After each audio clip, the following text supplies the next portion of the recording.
There are two separate processes involved: the biological process, where silkworms produce silk, and the human process, where that raw silk is turned into fabric. Starting with the biology, silkworms produce silk in specialized silk glands. These are heavily modified salivary glands that create two liquid proteins, fibroin and sericin. But the majority of silk, around 75%, is made from the other protein, fibroin. Fibroin forms the core of the silk thread and gives it its strength and structure. Inside the silkworm, these proteins are stored as a highly concentrated liquid known as silk dope. This physical force causes the fibroin proteins to align and harden, a process known as shear-induced crystallization. In simple terms, the act of pulling the silk out of its body turns the liquid proteins into solid fibers. Sericin behaves slightly differently. It doesn't harden as readily as fibroin, allowing it to remain flexible enough to coat the fibers and bind them together as the cocoon is formed. Now we turn to the human process.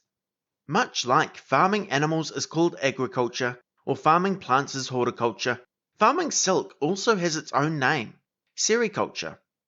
Silkworms are raised in carefully controlled environments and fed vast amounts of mulberry leaves. When the caterpillars are ready, they spin their cocoons, each one containing a single continuous thread. At this point, a decision has to be made. Sericulturists must calculate how many silk moths they need to allow to reproduce in order to create the next generation of silkworms. Those cocoons are set aside. All the rest are boiled or steamed, killing the pupae inside, but also softening the sericin, allowing the silk threads to be unraveled intact. Producing silk kills the insects, not as a byproduct, but as a design feature. This is essential for harvesting high-quality silk, as moths emerging from their cocoons tear the threads, leaving them far harder to use. It's an efficient process, but one that raises ethical questions. The scale of this process is enormous.